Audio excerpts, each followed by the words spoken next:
We've got a great lineup today. We're going to have a collector's panel this afternoon at the end of the day, where we're going to, yesterday we talked more about esoteric uses, and we're going to talk about that in some of the talks, but these are going to be the collectors talking about the boards, the values, the market, and all that other kind of stuff, which is really interesting, because I was thinking, if you trade baseball cards or something, the values are pretty well defined, but with these boards, it's all over the map. So it's, and it's a small group, most of them are here. It's so interesting to me, the whole aspect of all of it. And then tonight, we've got our Ouija party / experiment. We've done this in several places now. It's super interesting. Bring your Ouija boards tonight. We'll have a bar open, which is great. It's not an open bar, mind you, but a cash bar in here. And bring your Ouija boards. We're going to do different experiments where we're going to start with just simple, psychic stuff, and we'll use it. I imagine Darren Evans is going to be sitting there alone all night just going, no one wants to use this thing with me, man. I'm just all by myself. Because he's the Zozo guy. Now you get the joke. And you'll hear from him this morning, too. So, anyway. All right, so to kick things off today, we've got all the way from California, someone who's going to talk about using the board to how you get use out of it, talking to your spirit guide, and how she's used it in her life. All the way from California, please welcome Karen Dahlman.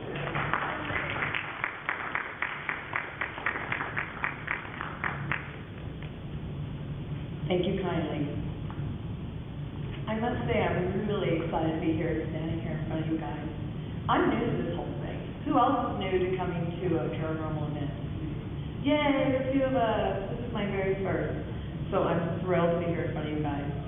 I've kind of been working in the private exclusivity of my home, my bedroom, my dining room table, my friends, my family. For 42 years, I've been doing the board, consistently, regularly, with exceptional results. So I've got a few things we're going to do today. I didn't bring a fancy presentation, I'm sorry. I just brought myself in my beautiful sleeves. But what I hope to do today is really geared towards what you want to hear, what you want to learn.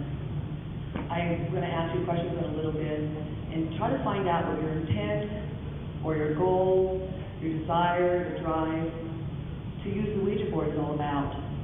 And then I'm going to gear that conversation to that so we can specifically address your concerns, your needs, and where you want to go with this tool. To me, it's been a real exquisite, exceptional, astounding tool. I do use other tools too, but this is my favorite. Maybe because I've been so fortunate to meet some incredible spirits on the other side who I would say my life and who I am is better for it. So, what they always tell me is that this is really about learning who you are deep within yourself. That's what this is all about. It's not just about what's paranormal outside our normal experiences. It's about embracing that and looking back within yourself and learning more about who you are. Now you might say, why should I say all this flowery crap? And I'll tell you why. My background is a psychotherapist. I practice and have licenses up the yin-yang for a decade. And I hung up that shingle and I entered into the wireless communication field. Now I build cell towers. But what's interesting about all this work that I've done is that even working with the board, working with people, human nature, and building cell towers, it's all about communication. And so I often refer to my tool as the great cosmic phone, because I've learned I can almost dial into any kind of consciousness.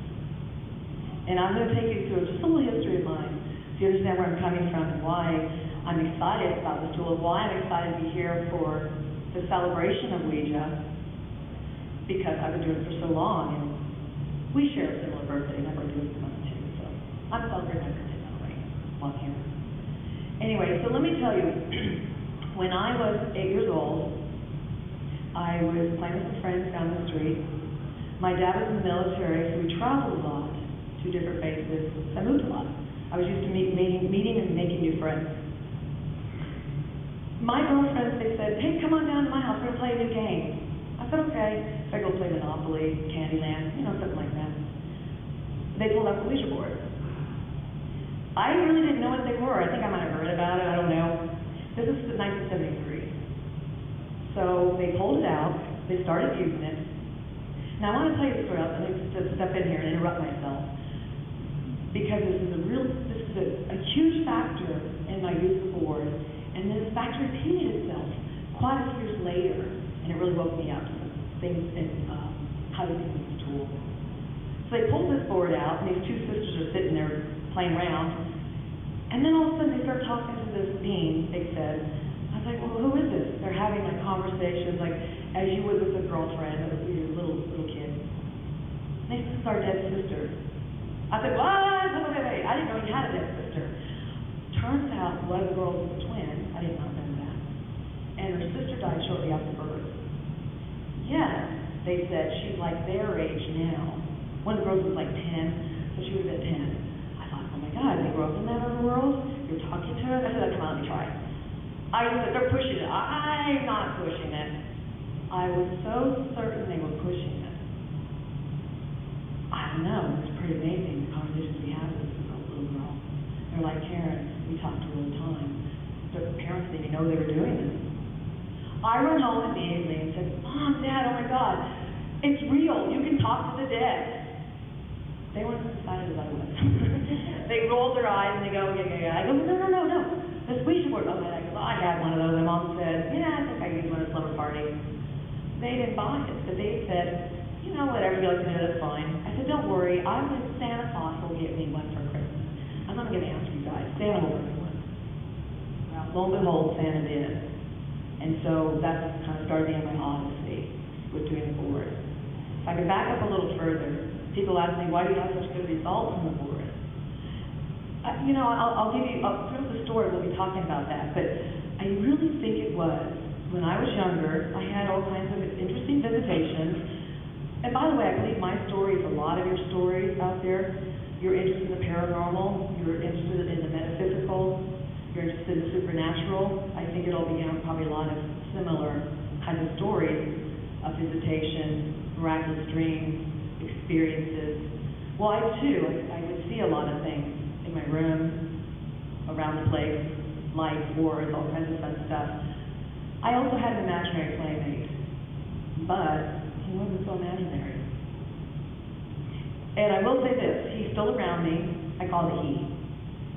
And he worked with me actually writing the third book. By the way, I write my books with the help of my spirit guides. They don't channel through me.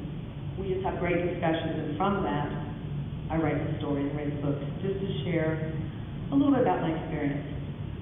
So we'll fast forward there from getting that board for Christmas. And I was now beginning to understand I could have communication with these beings that would somehow end up visiting me, whether it was dreams or in my room or at the dance. And I was really interested, so I went to college to become a psychotherapist. Really, I wanted to be a parapsychologist, but I thought that's not going to go over well. Where do you go to school for that? I'm thinking like in the 80s. And there are places now, I realize that, but I didn't know at that time. So I really got into studying human nature, and that really worked out well with what I was doing with the board, because I was working with really difficult diagnoses, such as what used to be called multiple personality disorder, dissociative identity disorder, post-traumatic stress disorder.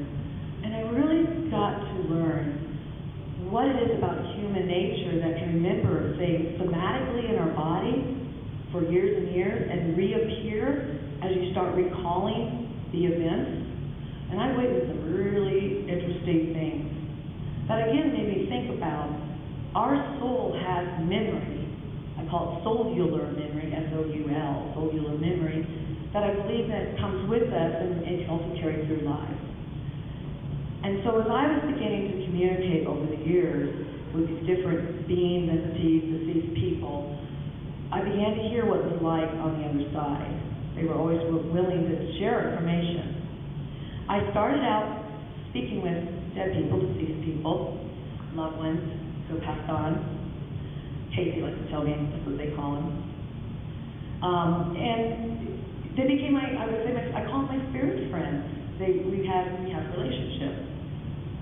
So I also learned you don't talk about this with everybody. there was such a stigma, as many of you know who use the board. So I decided to keep it pretty private and quiet, as I was saying in the beginning, but yet I was still doing my exploration. Then in college, I had another really awakening moment. Up to then, I was speaking with dead people mostly. I hadn't gone into the ethereal beings and angels and guides and all these other characters. I was just thought it was for talking to the dead. I mean, that's what I knew about spiritualism, and I knew about all those great revivals they had, and I thought that's what you do with this tool. You just speak with the dead.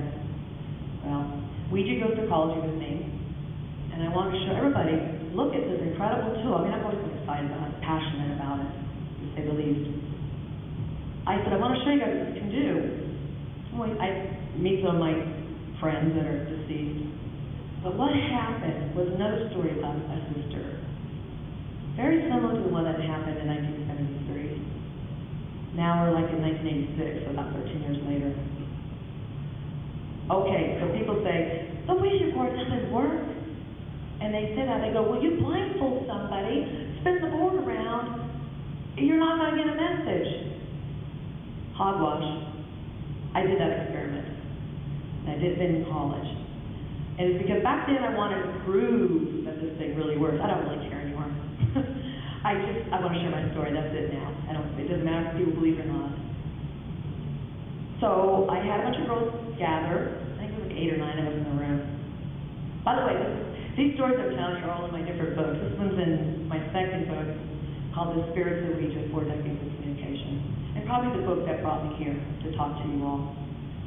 Because I do consider that my instructional manual from all the years of work of doing this, so people won't have to reinvent the wheel and go through bad times. I want you to have positive experiences to do when you do this work.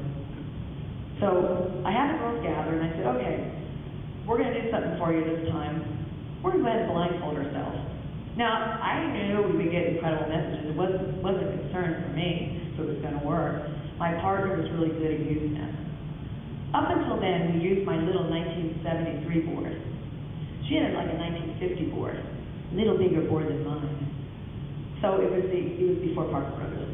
It was a foldable board. And so we put that on our laps, blindfold ourselves. We couldn't see a thing. They all checked. I had somebody else scribe. Typically I write while I'm doing one hand on a planchette. I've gotten really good at that, multitasking. But we had somebody else write, because I couldn't see the letters. We put our fingers on there, and we just opened it up. Now, we'll talk about that. We should always do that. We'll talk about that in a moment. My goodness. It flew. It works pretty fast for me now, but wow. I could hardly keep my fingers on that planchette. My partner couldn't either. So this is what happened. We are doing it, flying around, and I hear a little bit of sobbing. So I'm a little shocked, like, do we continue? She's like, no, go on. All of a sudden, boom, it's done. It's about a paragraph message. We were used to getting paragraphs back then. And I said, quick, go ahead and read it, please. Everybody's just sitting there all quiet, like, I don't think anybody really knew what it spelled. It was so fast. So the gal read it. I'm going to read this to you. Because I usually, on radio shows, if you've heard me, I'll tell this story, and I usually try to do it. I never read, but I'm going to read it to you because I think it's pretty incredible. I'm going to get it verbatim. Now, the reason why I know things verbatim is because I keep copious notes of every session. And when I was young, it was more about in my journals or what I could recall. But all these books are full of literal messages that are verbatim. But that's important to me. So we stopped and said, would you please read what it just said? And this is basically what it said. Hello, Lindsay. This is your sister. I am fine. Tell Mom and Dad that I am fine. So is my boyfriend. We love you all. We are still with you. We felt no pain and died on impact. The only pain we ever felt was the pain the family felt and expressed at our funerals. We are at peace and feel love. Please do not be concerned about us anymore. Know that we love you and will always be with you. We will be with you again. I love you all. I still get emotional when I read that. Because as soon as that was finished, this was a surprise for me. I said, sister, probably not the most appropriate thing to say at the time. And I didn't know this girl had a dead sister. Nobody in the room knew but one person. And she was bawling. And I went, oh my God. I mean, literally, that was all I said. Nobody spoke for, it seemed like eons of time going by. It was probably just a half a minute or a minute at the most. And she was crying, you know, that ratchety cry that comes from deep within. And I went, holy cow. I'm thinking to myself, holy cow, this is huge. Now, not only was she crying, all of us were crying. It was like sharing that moment when somebody finally has peace, comfort, rest, ability to know that a loved one's okay. And I said at that moment, I just said, what can I say? I kind of opened the can here. I need to say something. I said, okay, this is it. I said, no more fun and games. We're not going to do blindfolding. No more talking to all these earthbound spirits. I said, that's it. This is for healing only. I said, that was my take on it. Some of the gals in the room didn't speak about it ever again. A few did talk to me about it. One wrote a write up in my second book. And that, I said, what's your most memorable and session that really touched you? And she wrote about that one. I was like, oh, you do remember that. So that was another profound moment with a dead sister. And I feel like that was enough, and I said, that's it. Now I knew that there were other things we could do with this tool. It was a tool, it was no longer a toy, and so that took me to other levels. And since then, I've been working with angels, guides, ethereal beings, which are beings that are of the light, that have never been informed, they're discarnate spirits, and the list goes on and on.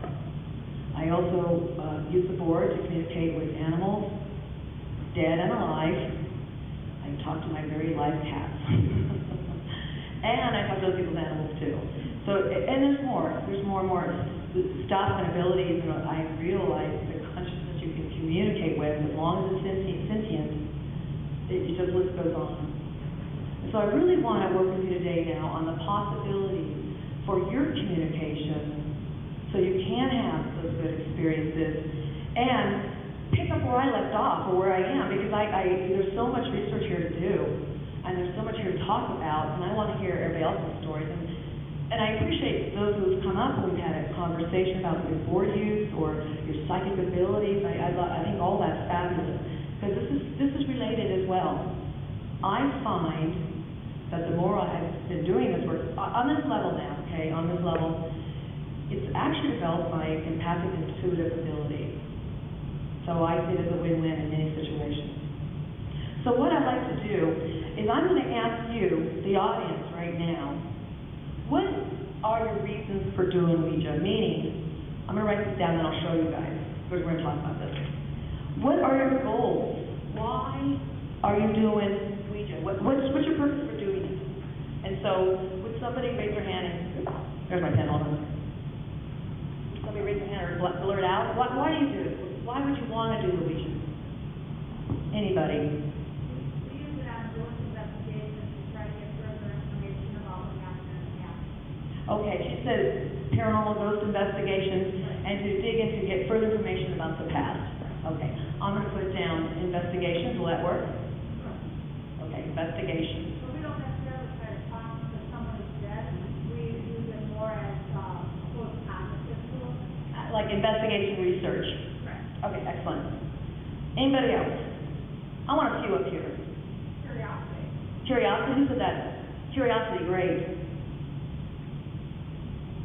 What else? I used to do it for fun, but now I do it to communicate with people on the other side, my family, that I'm able to talk to it. So you basically said loved ones. Yeah, but, Family members, loved ones. right. Some family members aren't loved ones, or don't feel like loved ones. Okay, so I got it. Yeah. We'll put family and loved ones. Yeah, and fun. Oh, okay. A lot of fun with it. So fun. When you say fun, what do you mean by that? I mean, some fears come through and they're just fun. Okay. They tell us funny things about ourselves that, nobody else knows, and it's like, we have to know there, we have Okay, things like that. so fun, entertainment, I mean, it does bring this whole thing about, it's exciting. I have, I did have fun going through New York when I raised Dahlman. I got some good advice, like your sister that. right, exactly, and it's the only thing you know, okay, so I get that. Anybody else? Why else would, okay, please. Searching for a soulmate instead of going on online dating. Okay, so soulmate and maybe life information. Okay, anybody else?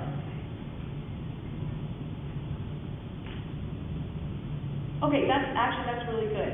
I do believe that that's really where it starts and where we can take this, because there's ways to go about doing this. This is my visual display, by the way, for you. How about there we go. Looks like I'm on the screen.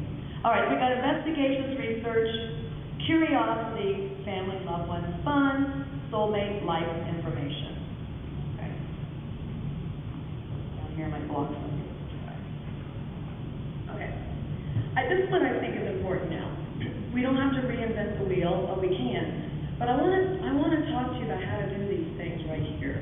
Because this is really where it starts, and this is where I started as well. And I still go into those spaces because it is interesting, and people come to me and they always want to talk to their loved ones, and I think that's a very valuable thing.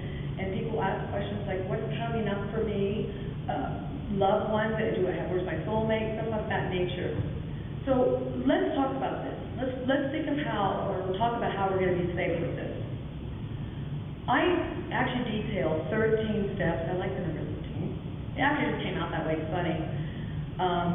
How to do this in a manner that's going to be supportive of you. It's not going to be scary, but it's going to help you get to some of this information here. And by the way, I have been asked to do some paranormal investigations and gotten some really great information using this thing too. I agree with what the panel said yesterday. I think all this we concurred that it's really important that we have some kind of spiritual practice in place, whether it's contemplation, reflection, journaling, meditation, dream work, dream recall, but something that allows you to know more about who you are. Because you have to know who you are and the energy you're putting out when you're doing this work. I mean, we all have problems and issues. I mean, be the first to admit that.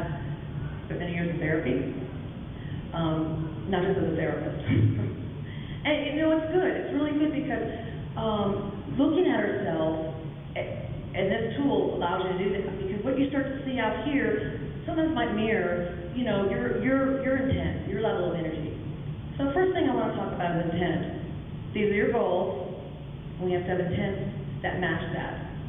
I say stick with that same intent during the session. Try not to move it around.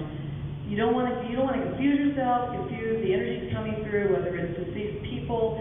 You probably will meet your spirit guides. They come along after a while. You probably will meet the animals and all that stuff. But keep your intent focused on your goal. If your goal is research and paranormal investigation, that's your intent for that entire session. If it's to find your soulmate, keep that your intent. We don't want to go all over the place. What it does, it creates a safe container, a space in which you can allow those messages to come.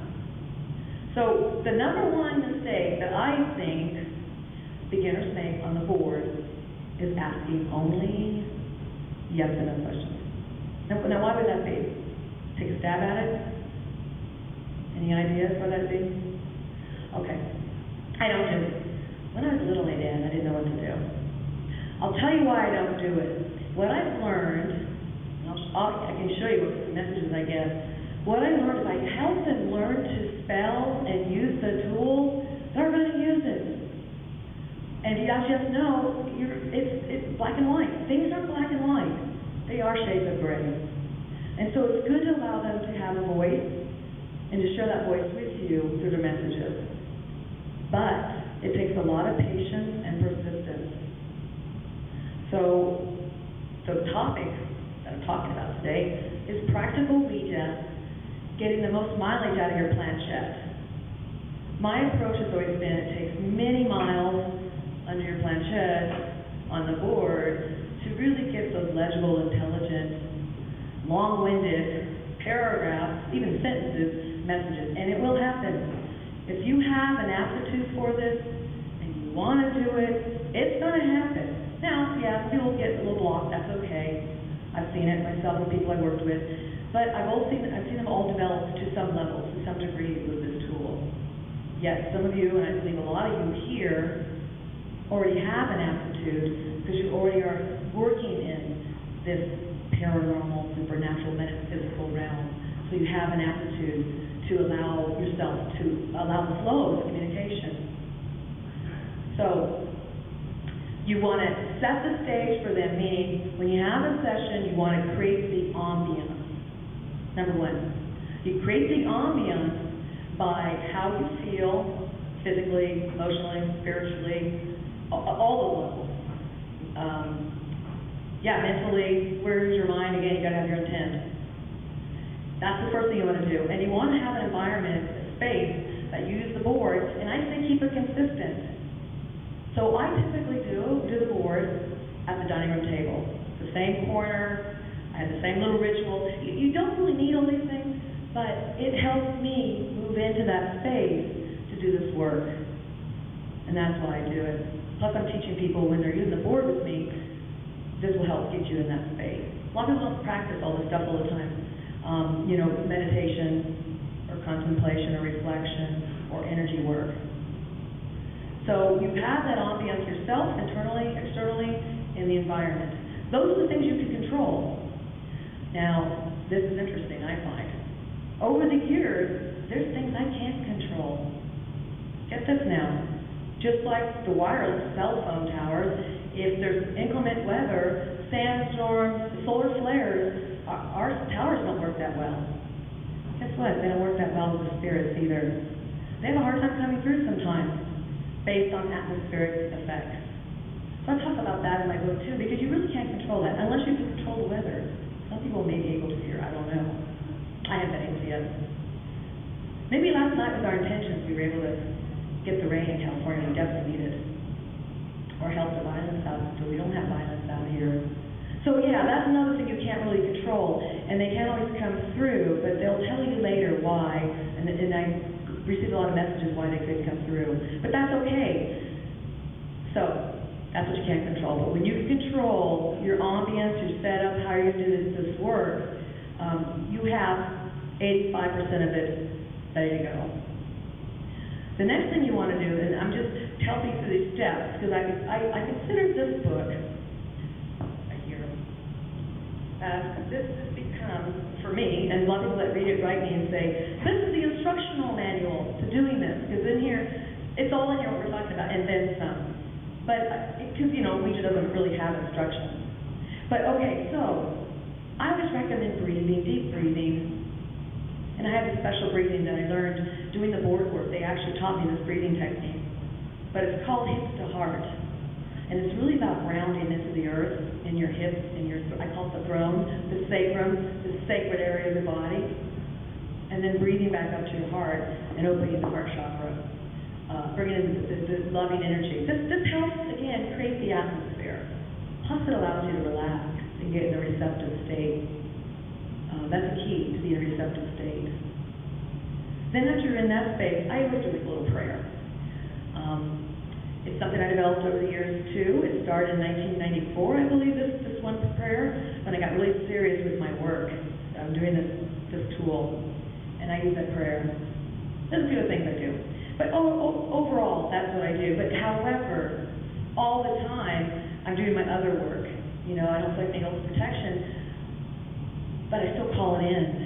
I do my meditation. I highly recommend that. Journaling, things you can do, again, on your own. And I'm sure a lot of you are doing those things anyway if you're doing this work and you have curiosity about it.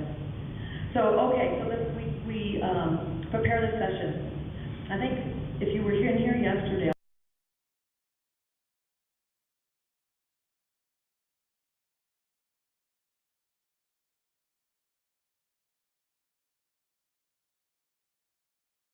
Yeah, it's bizarre to me too, but it's now the abnormal's become more normal to me. And I think that veil is so thin between the dimension that our energy influences theirs and theirs to us. And I think we need to do our work as they're doing their work. When I say work, our intentions, when we cross into that realm or create that bridge. Question back there in the blue. I'm not even sure how to articulate my question. Have you ever had an experience of speaking to the higher self of somebody here that is a currently incarnated person that you may or may not have some difficulties with, but you might want to understand better?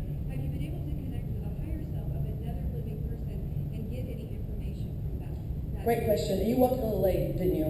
I'm sorry. You walked in a little I late. did. Yeah, no worries. Because that's a really critical piece. What she's asking. I don't know if you all heard her. She said, are you able to talk to the higher self specifically, maybe of a person that you're having a conflict with?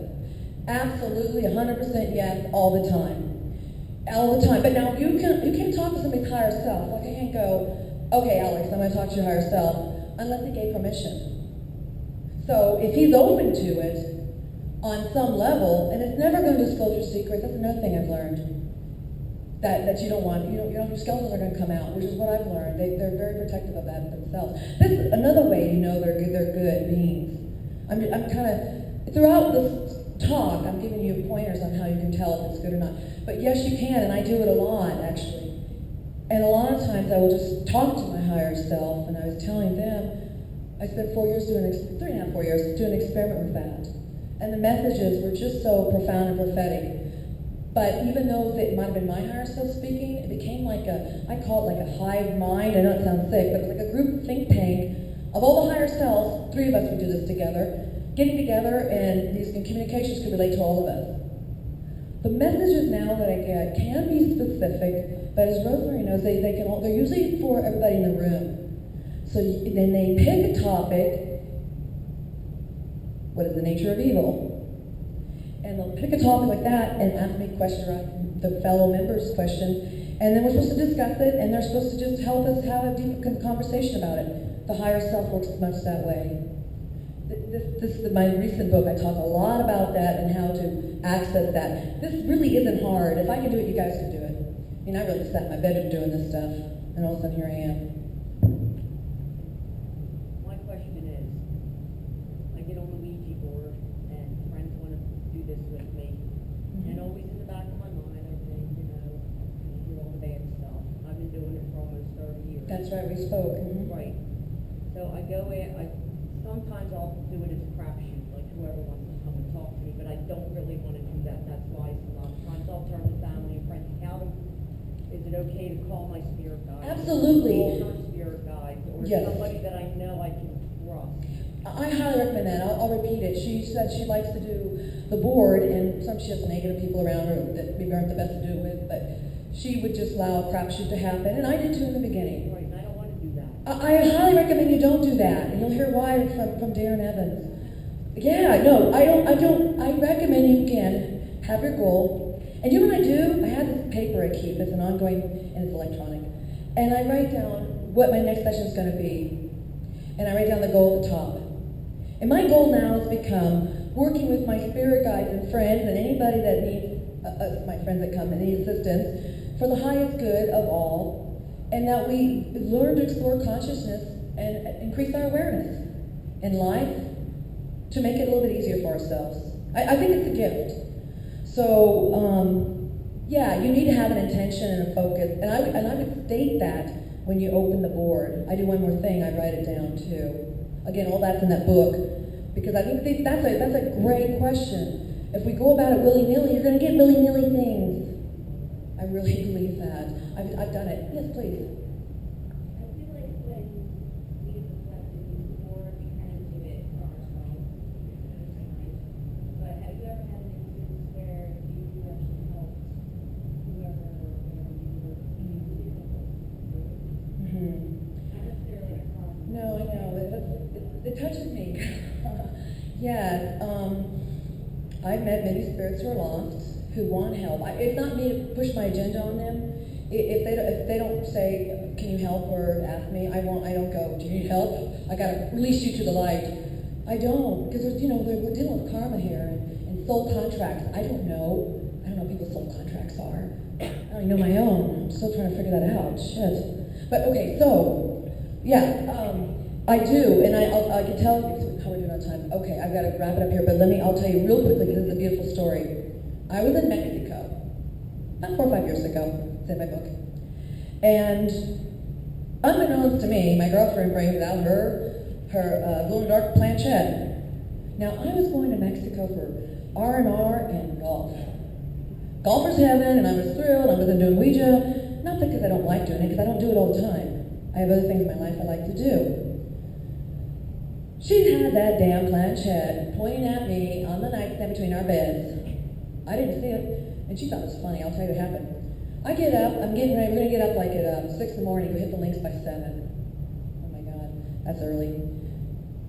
I wake up like at about 3 or 4 in the morning. Now, I do like wine, I like to have my cocktails. Not drinking, because you have to get up early and be functioning to golf. So I wake up about 3, have to go potty. So I'm walking like quietly, starting to pass her bed, and all of a sudden, boom!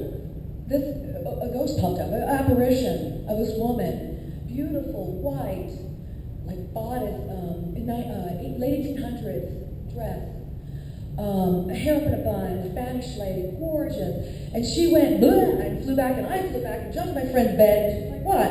I go, oh my God, there's a ghost in here. She's like, what's your problem? You love ghosts. I said, well, I do if I invite them. I just don't let them come in. And then she's like, it's fine. She's pushing the air. It's gone. It's gone. I said, oh my God, I'll keep the lights on. Not means they're not afraid. That one scared me because it was all of a sudden. I went back to bed and I see that the planchette's sitting there. I said, that's like calling 1-900 call Karen. I said, why would you do that? She goes, oh, it's funny. I thought we could meet you for it. I said, that's not what I wanted to do on this trip. I go down to the breakfast area and I ask in my broken Spanish if there's any kind of ghost in there. I said, La fantasma en mi cuatro noche. I tried to say night, my bedroom night. He's like, whoa. I go, come on. I know there's a ghost here. Apparition. He said, well, as a matter of fact, he had pretty good English. He's like, oh, no, yo no sé. And I said, come on, you know. He said, as a matter of fact, there's this woman in a beautiful white dress, Spanish looking, and he says she walks the beach at night. It was a adult only hotel down in Cabo. Very nice.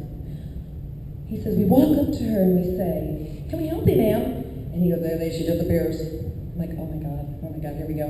What have I got myself into?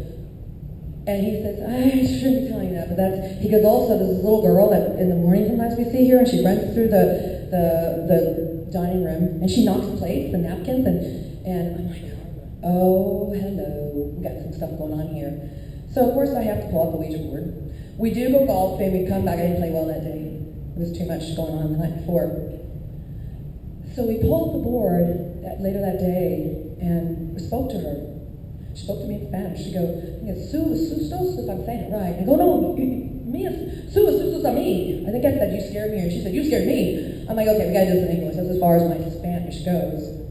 So, with the help of the spirit guides, this is why you want somebody you can work with. They will help you translate. They'll be your bouncers. So, my spirit guides, and it was Sun and Moon at the time. I've been with them they've been with me for a long time. Translate, we got it into English, and she was able to say, I'm looking for my daughter.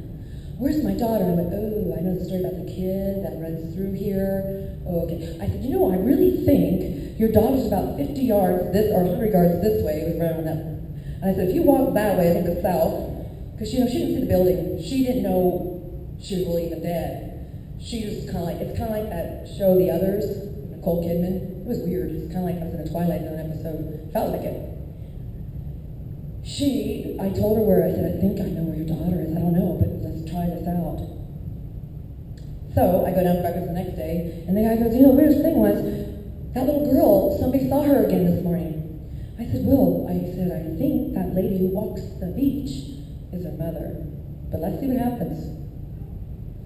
Get on the Ouija board again. Teresa, that's her name, was so excited. She was, oh my Dios, oh my God. She's like, I'm with my daughter again. Oh my God, thank you. I'm like, well, you found her, and heck, you came, and I don't know, it all works out in the end. And I said to her, do you see your loved ones around? Just seeing where she was, if she wanted help or anything. She's like, I'm just so happy to have my daughter. I'm good. I'm just so happy to have my daughter. I go, okay. Well, if you ever need any help, let me know. That's what I used to say. I went down to breakfast again. The guy at this point wanted to be my waiter. And he's like, what happened? What happened? I go, okay, what's going on? I said, I don't think you're going to see that little girl anymore. He's with his mother. What happened is, she was married to this wealthy aristocrat from Spain. They were in Mexico. A lot of Spanish were there in those days. And she had this child with him. And I hate saying other things, but it's true. He raped her and killed the daughter by accident. And the mother threw herself in the ocean, drowned herself. Yeah, you hear stories like this, and they'll tell you the stories. Somebody who was asking that earlier, they'll tell you their stories. But I let it unfold. Now, this is the weirdest part of the story, okay? So you think you can only talk to deceased when you're in that locale. Not true. You can talk to them anywhere. They don't have a sense of time-space continuum like we have. Okay, so I'm back home now. I live in Southern Cal, or south of LA. That same girlfriend comes over to my house. She's like, let's do Ouija. I'm like, oh, I don't know about you anymore. I said, okay. We got on board just to talk to our guides. Teresa immediately came in. Oh, her daughter's name is Sturmy. Very interesting name. It's actually a name for a bird. Sounds pretty. Teresa and Sturmy came in, and she said, Karen, we want to move on. I said, okay, we can do that. Let's work on that. So my angel came in, Mary Angel, who loves to do light work, and she helped them. She worked with them, and I worked with them, and it's like spirit releasement. I learned this when I was doing past life therapy. How to work with them, releasing the trauma, the cellular memory, how to release things that are stuck. So I thought, I'll just do therapy on them. Although I've done it before. So it wasn't like the first, but that was one of my more recent ones. And I love that story because there was a reuniting. I'm in a foreign country. I'm not trying to do Ouija, and this stuff just progressed. I learned as I've gone through the years, I'm not asking for it, but it progresses, and that's kind of where it takes you. So I think I have to probably wrap up here. And if you have any questions, I have my booth down at the Netherlands. I'm down at the very end. Have books for sale, and I have a Ouijacon special on my books. I want to thank you all for coming out. Thank you for being here this morning, and love to hear your stories. And I would love to talk to you more about this stuff. I'm so passionate about it, if you can't tell. But this is like one of my favorite things to discuss and to share. So thank you all very much, and enjoy the rest of your day. Ouijacon. Thank you.